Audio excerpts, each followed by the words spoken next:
ಸಿಬ್ಬಂದಿಗಳಿಗೂ ಕೊರತೆ ಇದೆ. 2 ಮಂದಿ ಇದ್ದಾರೆ. ಸೇರಿ ಸಿಬ್ಬಂದಿಯಲ್ಲೂ ಕೂಡ ಒಬ್ಬರೇ ಇದ್ದಾರೆ.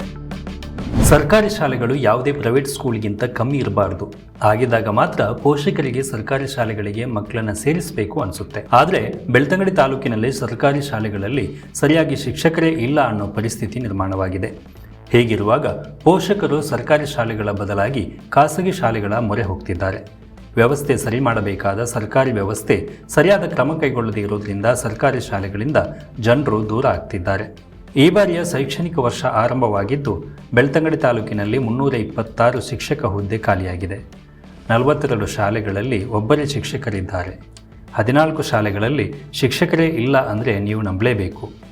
ಈ ಕಾರಣದಿಂದ ತಾತ್ಕಾಲಿಕವಾಗಿ ಸ್ಥಳೀಯ ಶಾಲೆಗಳಿಂದ ಡೆಪ್ಯುಟೇಷನ್ ನಡಿ ಶಿಕ್ಷಕರನ್ನು ನಿಯೋಜನೆ ಮಾಡಲಾಗ್ತಾ ಇದೆ. ಬೇರೆ ಬೇರೆ ಸಂಘ ಸಂಸ್ಥೆಗಳ ಸಹಾಯ ಪಡೆದು ಶಿಕ್ಷಕರನ್ನು ನೇಮಕ ಮಾಡಲಾಗ್ತಿದೆ.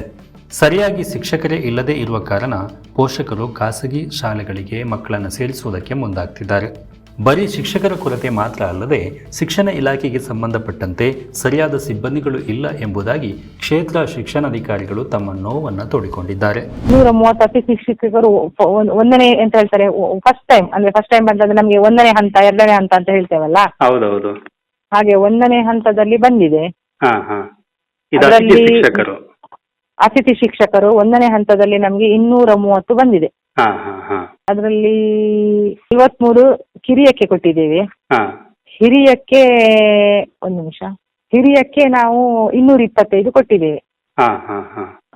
ಈಗ ನಾವು 2ನೇ ಹಂತಕ್ಕೆ ಬೇಡಿಕೆ ಸಲ್ಲಿಸ್ತೇವೆ. 101 ಹಿರಿಯಕ್ಕೆ ಬೇಕು, 1 ಕಿರಿಯಕ್ಕೆ ಬೇಕು. ಮತ್ತೆ ಅಂದ್ರೆ ಇದು ಯಾವಾಗಲೂ ನಾವು ದಾಖಲಾತಿ ಹೋದ ವರ್ಷದ ನೋಡಿ ಕೊಡುದು, ಈ ವರ್ಷದಲ್ಲ. ಆಮೇಲೆ ಹೈಸ್ಕೂಲಿಗೆ ನಮ್ಗೆ 2, ಈಗ 65 ಕೊಟ್ಟಿದ್ದಾರೆ. ಇನ್ನು 2 ಕೇಳಿದ್ದೇವೆ 2 90 ಬೇಕು. ಹೈಸ್ಕೂಲ್ ನಲ್ಲಿ ಸಬ್ಜೆಕ್ಟ್ ವೈಸ್ ಗೊತ್ತುಂಟಲ್ಲ ನಿಮಗೆ. ಹೌದು ಇದಿಷ್ಟು ಎಲ್ಲ. ಅದು ಮಾತ್ರ ಅಲ್ಲ, ನಮ್ಗೆ ಸಿಬ್ಬಂದಿಗಳಿಗೂ ಕೊರತೆ ಇದೆ. 2 ಮಂದಿ ಇದ್ದಾರೆ ಕ್ಲರ್ಕ್, ಅದರಲ್ಲಿ 1 ಟ್ರಾನ್ಸ್ಫರ್ ಆಯ್ತು, ಒಬ್ಬರೇ ಇರುದು. ಮೇನ್ ಸಿಬ್ಬಂದಿಗಳು ನಮ್ದು ಬಿ ಆಫೀಸಲ್ಲಿ ಪ್ರಥಮ ದರ್ಜೆ ಸಹಾಯಕರು, ತೃತೀಯ ದರ್ಜೆ ಸಹಾಯಕರು ಎಲ್ಲ ಇರ್ತಾರಲ್ಲ. ಹೌದು, ನಿಮ್ಮ ಆಡು ಭಾಷೆಯಲ್ಲಿ ಅದನ್ನ ನಾವು ಉಪಯೋಗಿಸುದಿಲ್ಲ ಶಬ್ದ. ಆದ್ರೆ ನಿಮ್ಗೆ ಅರ್ಥ ಆಗುದಾದ್ರೆ ಕ್ಲರ್ಕ್ ಅಂತ ಹೇಳ್ತೇವೆ. ಕ್ಲರ್ಕ್ ಅಂತ ಹೇಳಲಿಕ್ಕಿಲ್ಲ ಶಬ್ದ. ಪ್ರಥಮ ದರ್ಜೆ ಸಹಾಯಕರು, ದ್ವಿತೀಯ ದರ್ಜೆ ಸಹಾಯಕರು ಅಂತ ಹೇಳಿ. ಒಟ್ಟಿನಲ್ಲಿ ಕಚೇರಿ ಸಹಾಯಕರು ಅಂತ ಹೇಳ್ಬೋದು. ಕಚೇರಿ ಸಹಾಯಕರು ಒಬ್ಬರೇ ಇರುದು. ಬೇರೆ ಹತ್ತಿರದ ಪ್ರೌಢಶಾಲೆಗಳಿಂದ 3 ದಿನಕ್ಕೆ ನಿಯೋಜನೆ ಸದ್ಯಕ್ಕೆ ಮಾಡ್ಕೊಂಡಿದ್ದೇವೆ. ಆದ್ರೆ ಅವರಿಗೂ ಅಲ್ಲಿ ತೊಂದರೆ ಆಗ್ತದೆ, ಯಾಕಂದ್ರೆ ಅವರು ಶಾಲೆಯನ್ನು ನೋಡ್ಕೊಳ್ಬೇಕು, ನಮ್ಮನ್ನು ನೋಡ್ಕೊಳ್ಳಿ ತುಂಬಾ ಕಷ್ಟ ಆಗ್ತಾ ಇದೆ. ಮತ್ತೆ 19 ಕ್ಲಸ್ಟರ್ಗಳಲ್ಲಿ 19 CRPಗಳಿರ್ಬೇಕಿತ್ತು, 3 CRPಗಳಿದ್ದಾರೆ ಅಲ್ವಾ? ಹೇಗೆ ಮಾಡುದು ನಾವು? ಹಾಗೆ ಸಿಬ್ಬಂದಿಗಳ ಕೊರತೆ ತುಂಬಾ ಇದೆ. ಹೋಗ್ತದೆ ಸರ್, ನಮ್ಮ DD ಆಫೀಸಿಂದ ಹೋಗ್ತದೆ. ಯಾವುದು ಪ್ರತಿಕ್ರಿಯೆ ಇಲ್ಲ ಅಲ್ಲಿಂದ? ಅಲ್ಲ, ಅದು ನಮ್ಮ DD5 ಹಂತದಲ್ಲಿ ಅಲ್ಲ, ಅದು ಇಲಾಖಾ ಮಟ್ಟದಲ್ಲಿ, ಸರ್ಕಾರಿ ಮಟ್ಟದಲ್ಲಿ ಆಗ್ಬೇಕಲ್ಲ ಸರ್. ಹೌದು.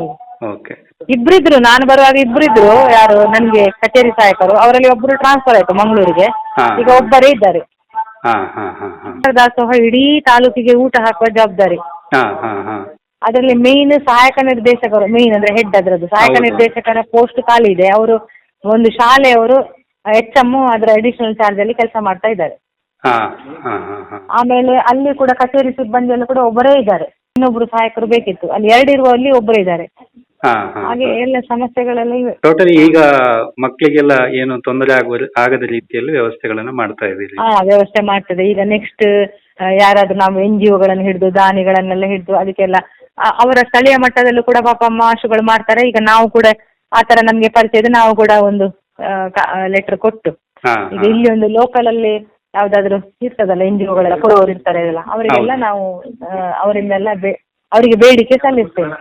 ನಿಮ್ಮೂರಿನ ಸುದ್ದಿ ಕಾರ್ಯಕ್ರಮಗಳ ವರದಿಯನ್ನ ನಾವು ಬಿತ್ತರಿಸಲಿದ್ದೇವೆ. ಈ ಕೆಳಗಿನ ನಂಬರನ್ನು ಸಂಪರ್ಕಿಸಿ.